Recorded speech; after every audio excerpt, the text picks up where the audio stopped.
എൻ്റെ കയ്യിലിരിക്കുന്ന ഈ ഫോൺ ഏതാണെന്ന് അറിയാമോ? Redmi Note 12 Pro Plus 5G. ഭയങ്കര വലിയൊരു പേരാണ് അല്ലേ. 200 മെഗാ പിക്സലിൻ്റെ camera with optical image stabilisation, അതുപോലെ തന്നെ AMOLED ഡിസ്പ്ലേ, 120 വാട്ട്സിൻ്റെ ഫാസ്റ്റ് ചാർജിങ് എല്ലാം കിട്ടുന്നുണ്ട് 30,000 രൂപയ്ക്ക്. നമുക്ക് കൂടുതൽ വിശേഷം നോക്കാം. എക്സെപ്ഷണൽ ആയിട്ടുള്ള value for money smart phone category നോക്കിക്കഴിഞ്ഞാൽ അതിൻ്റെ അകത്ത് ഏറ്റവും മുൻപന്തിയിൽ നിൽക്കുന്നതാണ് Redmi Note സീരീസ് അല്ലേ.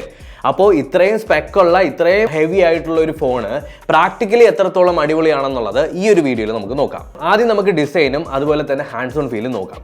കഴിഞ്ഞ പ്രാവശ്യത്തെ Redmi Note 11 പ്ലസിനെ പോലത്തെ ഒരു ഫ്ലാഷി ഡിസൈൻ അവർ ഒഴിവാക്കിയിട്ട് കുറച്ച് ക്ലീൻ ആക്കിയുള്ള ഗ്ലാസ് ബാക്കും പ്ലാസ്റ്റിക് ഫ്രെയിമും ആണ് ഇതിനകത്ത് കൊടുത്തിട്ടുള്ളത്. അതുപോലെ തന്നെ കയ്യിലെടുക്കുന്ന സമയത്ത് പെട്ടെന്ന് തന്നെ നമുക്കൊരു പ്രീമിയം ഫീല് നമ്മുടെ കയ്യിൽ ഫീൽ ചെയ്യുന്നുണ്ട്. ലൈക്ക് നമ്മൾ ഭയങ്കര സൂക്ഷ്മമായിട്ട് നോക്കിക്കഴിഞ്ഞാൽ ആ ഒരു ഫീല് പോകുമെങ്കിലും ലൈക്ക് പെട്ടെന്ന് ഇപ്പോൾ ഇവിടെ ഇരിക്കുകയാണ്, ഞാൻ പെട്ടെന്ന് കയ്യിലെടുത്തു കഴിഞ്ഞാൽ ആ ഒരു പ്രീമിയം വെയിറ്റും ആ ഒരു പ്രീമിയം ഫീൽ നമുക്ക് ഉണ്ടാവുന്നുണ്ട്. മൈക്രോ SD കാർഡ് സ്ലോട്ട് ഇതിനകത്ത് റെഡ്മി കൊടുത്തിട്ടില്ല. പക്ഷേ ബേസ് വേരിയന്റ് തുടങ്ങുന്നത് തന്നെ 8 GB റാമും 256 GB ഇന്റർണൽ സ്റ്റോറേജിലുമാണ്. അപ്പോൾ സ്റ്റോറേജ് ഒരു തരത്തിലും പ്രശ്നമായിട്ട് നമുക്ക് തോന്നൂല. ഫോണിന്റെ പവർ ബട്ടണിലാണ് ഫിംഗർ പ്രിന്റ് സ്കാനർ ഉള്ളത്. AMOLED ഡിസ്പ്ലേ ആണ് ഇതിനകത്ത് കൊടുത്തിട്ടുള്ളതെങ്കിലും in display fingerprint scanner അല്ല വരുന്നത്. ലൈക്ക് പേഴ്സണൽ ഒപ്പീനിയൻ വൈസ് പറയുകയാണെന്നുണ്ടെങ്കിൽ ലൈക്ക് ഫോണ് പോക്കറ്റിൽ നിന്ന് എടുക്കുമ്പോൾ തന്നെ അൺലോക്കായി കിട്ടും എന്നുള്ളത് ഈ സൈഡ് മൗണ്ടഡ് ഫിംഗർ പ്രിന്റിന് ഒരു എക്സ്ട്രാ അഡ്വാൻറ്റേജ് ആണ് ഇൻ ഡിസ്പ്ലേനേക്കാളും. ഇൻ ഡിസ്പ്ലേയിൽ വേറെ പ്രശ്നം എന്താണെന്ന് വെച്ചാൽ കയ്യിൽ നനവുണ്ടെങ്കിലോ വേർക്കുന്ന കൈയാണെന്നുണ്ടെങ്കിൽ ലൈക്ക് പെട്ടെന്ന് അൺലോക്ക് ആവാനായിട്ട് പാടാണ്. മോസ്റ്റ്ലി ഇപ്പോൾ ഞാൻ ഉപയോഗിക്കുന്ന സാംസങ് ഗാലക്സി S23 അൾട്ര നോക്കിയാൽ തന്നെ കയ്യിൽ ചെറിയ നനവുണ്ടെങ്കിൽ കുറച്ച് പാടാം. MAയുടെ പൊതുവെയുള്ള എല്ലാ ഫോൺസിൻ്റെ അകത്ത് നമുക്ക് കാണാൻ പറ്റുന്ന IR ബ്ലാസ്റ്ററും അതുപോലെ തന്നെ ഫ്ലാഗ്ഷിപ്പ് ഫീച്ചർ ആയിട്ടുള്ള ഹെഡ്ഫോൺ ജാക്കും ഇതിനകത്ത് കൊടുത്തിട്ടുണ്ട്. അതുമാത്രമല്ല, നിങ്ങൾ ശ്രദ്ധിച്ചോ എന്ന് എനിക്കറിയില്ല, പൊതുവേ സ്റ്റീരിയോ സ്പീക്കർ വരുന്ന ഫോണിൻ്റെ അകത്ത് നമ്മുടെ ഇയർ പീസ് ഇല്ലേ, അതായത് ഇവിടെയുള്ള ഇയർ പീസ് അവിടം വഴിയായിരിക്കും സൗണ്ട് പുറത്തേക്ക് വരിക. എന്നാൽ ഇതിനകത്തൊരു ഡെഡിക്കേറ്റഡ് ആയിട്ടുള്ള ഒരു സ്പീക്കർ വെൻസ് മേലിലായിട്ട് കൊടുത്തിട്ടുണ്ട്. അപ്പോൾ കുറച്ചുകൂടി ക്രിസ്റ്റൽ ക്ലിയർ ആയിട്ടും കുറച്ചുകൂടി എക്സ്ട്രാ ഒരു ടോൺ ക്വാളിറ്റി നമുക്ക് ലൈക്ക് ഓവറോൾ കിട്ടുന്നുണ്ട്. ഇനി കണക്ടിവിറ്റിയുടെ കാര്യം, പൊതുവേ നമ്മുടെ നാട്ടിൽ എല്ലാവരും 5G എന്ന് കേട്ട ഉടനെ 5G ചാടി വീണെടുക്കും. അങ്ങനെയല്ല ആക്ച്വലി എടുക്കാനുള്ളത്. 5G ഫോൺ എടുക്കുന്ന സമയത്ത് ഇന്ത്യയിൽ അവൈലബിൾ ആയിട്ടുള്ള എത്ര ബാൻഡുകൾ അതിനകത്തുണ്ട് എന്നുള്ളത്, 5G ബാൻഡുകൾ ഉണ്ട് എന്നുള്ളത് നമ്മൾ വളരെ വ്യക്തമായിട്ട് നോക്കിയിരിക്കണം. Redmi Note 12 Pro പ്ലസിൻ്റെ അകത്ത് നമുക്ക് 10 5G ബാൻഡുകളാണ് വരുന്നത്. അതെല്ലാം നമുക്ക് ഇന്ത്യയിൽ സൂപ്പറായിട്ട് യൂസ് ചെയ്യാൻ പറ്റുന്നതുമാണ് പ്രാക്ടിക്കലി. ഇനി നോക്കിക്കഴിഞ്ഞാൽ Dimensity 1080 ആണ് ഇതിനകത്തുള്ള പ്രോസസ്സർ എന്ന് പറയുന്നത്. അതിൻ്റെ അകത്ത് AAA സീരീസ് ഗെയിമുകൾ വരെ നമുക്ക് കളിക്കാൻ പറ്റും. എങ്ങനെയാണെന്ന് ചോദിച്ചു കഴിഞ്ഞാൽ ക്ലൗഡ് ഗെയിമിംഗ് എന്ന് പറയുന്നത് നമ്മുടെ ഒരു ഫ്യൂച്ചറായിട്ട് നമുക്ക് വേണമെങ്കിൽ പറയാൻ പറ്റും. എയർടെലിൻ്റെ ഒക്കെ ക്ലൗഡ് ഗെയിമിംഗ് ഉണ്ട്. അപ്പോൾ ക്ലൗഡ് ഗെയിമിംഗ് എന്താണെന്ന് ചോദിച്ചാൽ നിങ്ങളുടെ കമ്പ്യൂട്ടറിലുള്ള പല ഗെയിമുകളും നിങ്ങൾക്ക് ഫോണിൻ്റെ അകത്ത് കളിക്കാൻ പറ്റും. ഹൈ ക്വാളിറ്റിയിൽ, ഈവൻ ഒരു കുറഞ്ഞ ഒരു പ്രോസസ്സിംഗ് പവറുള്ള പ്രോസസ്സർ ആണെങ്കിൽ പോലും. എൻ്റെ എല്ലാ സിമ്മും നോക്കിക്കഴിഞ്ഞാൽ എയർടെലാണ്. അപ്പോൾ എയർടെൽ 5G പ്ലസ് ആണ് ഞാൻ യൂസ് ചെയ്യുന്നത്.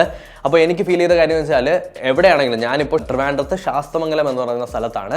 ഇവിടെ എനിക്ക് നല്ല സ്പീഡ് എയർടെൽ 5Gക്കകത്ത് കിട്ടുന്നുണ്ട്, നല്ല കണക്ടിവിറ്റിയും കിട്ടുന്നുണ്ട്, ഒരു തരത്തിൽ പ്രശ്നമില്ല. പിന്നെ Wi-Fi 6 കൂടി ഈ ഒരു ഫോണിൻ്റെ അകത്ത് സപ്പോർട്ട് ചെയ്യുന്നുണ്ട്. അപ്പോൾ Wi-Fi കണക്ഷൻസും ഭയങ്കര ഫാസ്റ്റ് ആയിരിക്കും. ഇനി നമുക്ക് ഇതിൻ്റെ മേജർ പാർട്ടായിട്ടുള്ള ഡിസ്പ്ലേ നോക്കാവേ. ഡിസ്പ്ലേയിൽ നോക്കിക്കഴിഞ്ഞാൽ 6.7 ഇഞ്ചിൻ്റെ 120 Hz റിഫ്രഷ് റേറ്റ് വരുന്ന ഒരു ഡിസ്പ്ലേ ആണ്. അതൊരു അഡാപ്റ്റീവ് റിഫ്രഷ് റേറ്റ് ആണ്. അഡാപ്റ്റീവ് റിഫ്രഷ് റേറ്റ് എന്താണെന്ന് അറിയില്ലാത്തവർക്ക് ഞാൻ പറഞ്ഞുതരാം. ഓരോ ആപ്പ് എടുക്കുന്നതിനനുസരിച്ച് FPS കൂടിയും കുറഞ്ഞൊക്കെ നിൽക്കും. ഇപ്പോൾ ഫോർ എക്സാമ്പിൾ ഫേസ്ബുക്ക് എടുക്കുന്ന സമയത്ത് 10 FPS ചിലപ്പോൾ വർക്ക് ആവുന്നത്, ഗെയിം കളിക്കുന്ന സമയത്ത് 120 Hz പോകും. അങ്ങനെ ഓരോ സിറ്റുവേഷനും നിങ്ങൾ യൂസ് ചെയ്യുന്നതിനനുസരിച്ച് റിഫ്രഷ് റേറ്റ് കുറഞ്ഞും കൂടിയൊക്കെ ഇരിക്കും. അതാണ് 10-bit full HD AMOLED display ആണ് വരുന്നത്. അതുപോലെ തന്നെ കളേഴ്സ് നോക്കിക്കഴിഞ്ഞാൽ നല്ല ബ്രൈറ്റ് ആണ്, വൈബ്രൻ്റ് ആണ്. ഫോൺ ചരിച്ച് നോക്കുമ്പോൾ ചെറിയൊരു നോട്ടിസബിൾ ആയിട്ടുള്ള ചെറിയൊരു കളർ ഷിഫ്റ്റ് ഉണ്ടെങ്കിലും അത്രയ്ക്ക് നമുക്കങ്ങ് ബാധിക്കുന്നില്ല. പിന്നെ വ്യൂയിങ് ആംഗിൾസ് എല്ലാം നല്ലതായിട്ട് തന്നെയുണ്ട്.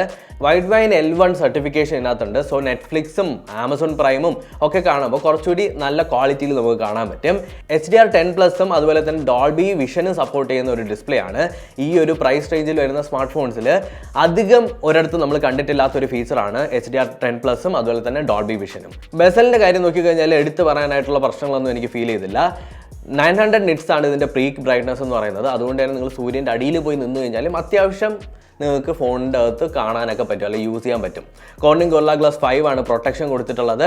ആൻഡ് ഡിസ്പ്ലേയിൽ എടുത്തു പറയേണ്ട വേറൊരു കാര്യം എന്താണെന്ന് വെച്ചാൽ 1920 Hz PWM ഡിമ്മിങ് ഇതിനകത്തുണ്ടെന്നുള്ളതാണ്. അപ്പോൾ നിങ്ങൾ ചോദിക്കും എന്തോന്നടെ PWM ഡിമ്മിങ് എന്ന്. ആക്ച്വലി ഐഫോണിൻ്റെ 14 Pro Maxൽ പോലും ഇല്ലാത്ത ഒരു ഇൻ്റലിജൻ്റ് ആയിട്ടുള്ളൊരു ഫീച്ചറാണ്. എന്താണെന്ന് ചോദിച്ചു കഴിഞ്ഞാൽ ഇതുകൊണ്ട് നമുക്ക് എന്താ ഉപയോഗം എന്ന് വെച്ചാൽ ലോ ലൈറ്റ് സിറ്റുവേഷനിലുണ്ടല്ലോ AMOLED ഡിസ്പ്ലേയിൽ നമുക്ക് ലൈക്ക് ഫുൾ ബ്രൈറ്റ്നസ് കുറച്ച് കഴിഞ്ഞാൽ ഈ ഫ്ലിക്കറിങ്ങും അതുപോലെ തന്നെ കണ്ണിന് ഭയങ്കര സ്ട്രെയിൻ വരുന്ന കുറേ ഇഷ്യൂസ് ഉണ്ട്. അങ്ങനെയുള്ള പരിപാടികളൊന്നും ഇതിൻ്റെ അകത്തുണ്ടാവില്ല. അപ്പോൾ ഇരുട്ടത്തിരുന്ന് ഫോൺ ഒരുപാട് യൂസ് ചെയ്യുന്നവർക്ക് ഐ സ്ട്രെയിൻ ഉണ്ടാവില്ല. അതുമാത്രമല്ല ഈ ഫ്ലിക്കറിങ് ഇഷ്യൂ ഉണ്ടാവില്ല. എൻ്റെ അഭിപ്രായത്തിൽ നമ്മുടെ നാട്ടിൽ ഇറങ്ങുന്ന എല്ലാ ഫോണുകൾക്കും ഒരു പ്രൈമറി ലൈക്ക് ഡിഫോൾട്ട് ആയിട്ടുള്ള ഒരു മെയിൻ ഫീച്ചറായിട്ട് ഈ PWM ഡിമ്മിങ് കൊടുക്കണമെന്നുള്ളതാണ്. ആക്ച്വലി ഫ്ലാഗ്ഷിപ്പ് ഫോണുകൾക്ക് പോലും ഇല്ല, എന്നാൽ നമ്മുടെ Redmi Note 12 Pro Plusൻ്റെ അകത്ത് ഉണ്ട്. That's A good thing. ഇനി മെയിൻ ആയിട്ടുള്ള 200 മെഗാ ക്യാമറ. ഇതിൻ്റെ മോസ്റ്റ് എക്സൈറ്റിംഗ് ആയിട്ടുള്ള പാർട്ട് എന്താണെന്ന് ചോദിച്ചു കഴിഞ്ഞാൽ ഈ 200 മെഗാ ക്യാമറ തന്നെയാണ്. ഫ്ലാഗ്ഷിപ്പ് ഡിവൈസിൽ കാണുന്ന പോലത്തെ 200 മെഗാ സെൻസർ അല്ല. ഇതിൻ്റെ അകത്ത് Xiaomi സാംസങ്ങുമായിട്ട് കൊളാബ് ചെയ്തിട്ടുള്ള HPX സെൻസറാണ് ഇതിനകത്ത് യൂസ് ചെയ്തിട്ടുള്ളത്. ഈ ഒരു പ്രൈസ് സെഗ്മെൻറ്റിൽ ആദ്യമായിട്ടാണ് 200 മെഗാ ഒരു സെൻസറും വരുന്നത്. 200 മെഗാ ഒപ്റ്റിക്കൽ ഇമേജ് സ്റ്റെബിലൈസേഷൻ ഉള്ള സെൻസർ ആയതുകൊണ്ട് തന്നെ നിങ്ങൾ ഫോട്ടോസ് ക്യാപ്ചർ ചെയ്യുന്ന സമയത്ത് ഷെയ്ക്കി ഫുട്ടേജ് ഒന്നും വരത്തില്ല. ഒരു തരത്തിലും ഫോട്ടോസ് ഷെയ്ക്ക് വരില്ല. നല്ല വളരെ ഷാർപ്പായിട്ടുള്ള നിങ്ങൾ ഇതിന് സൂം ചെയ്ത് നോക്കിക്കഴിഞ്ഞാലും ഡീറ്റെയിൽസ് ഒക്കെ അതേപടി നിൽക്കുന്ന തരത്തിലുള്ള ഫോട്ടോസ് ആയിരിക്കും ഈ ഫോൺ എടുക്കുക. കളേഴ്സ് കുറച്ച് ബൂസ്റ്റഡ് ആയിട്ട് അവിടെ ഇവിടെയൊക്കെ നമുക്ക് ഫീൽ ചെയ്യാം. പിന്നെ HDR ഭയങ്കര അടിപൊളിയാണ്. ഈ 200 മെഗാ ഈ ഒരു സെൻസർ എന്ന് പറഞ്ഞാൽ കുറച്ച് വലുതാണ്. അപ്പോൾ ആക്ച്വലി സെൻസറിൻ്റെ വലിപ്പം കൂടുന്നതിനനുസരിച്ച് നിങ്ങളുടെ ബ്ലറും അതുപോലെ തന്നെ അതിനകത്ത് കൂടുതൽ ലൈറ്റ് കയറുകയൊക്കെ ചെയ്യും. പിന്നെ ഏറ്റവും എന്നെ ഇംപ്രസ് ചെയ്ത ഒരു കാര്യം എന്ന് വെച്ചാൽ 200 മെഗാ മോഡിലിട്ടിട്ട്, അതായത് 200 മെഗാ അൾട്രാ ക്വാളിറ്റി മോഡിലിട്ടിട്ട് നമ്മൾ ഫോട്ടോ എടുക്കുന്ന സമയത്ത് ഷട്ടർ ലാഗ് മറ്റ് പല ഡിവൈസുകളിലും ഷട്ടർ ലാഗ് ഉണ്ട്. എന്നാൽ ഈ ഒരു ഫോണിൻ്റെ അകത്ത് Redmi Note 12 Pro Plusൻ്റെ അകത്ത് ഷട്ടർ ലാഗ് തീരെയില്ല. അത് ഭയങ്കര ഇൻ്റലിജൻറ്റ് മൂവായിട്ട് എനിക്ക് തോന്നി. അത് മാത്രമല്ല നിങ്ങൾ യൂസ് ചെയ്യുന്ന സമയത്ത് ഇപ്പോൾ ഒരു മൂവിങ് ഒബ്ജക്റ്റ് ആണ്, അല്ലെങ്കിൽ പെട്ടെന്ന് ഒരു ഫോട്ടോ ക്യാപ്ചർ ചെയ്യുന്ന സമയത്ത് ആ ഷട്ടർ ലാഗ് ഭയങ്കരമായിട്ട് നമ്മുടെ മൊത്തത്തിലുള്ള യൂസേജ് എക്സ്പീരിയൻസിനെ ബാധിക്കും. ഇത് ഭയങ്കര ഫാസ്റ്റ് ആട്ടോ.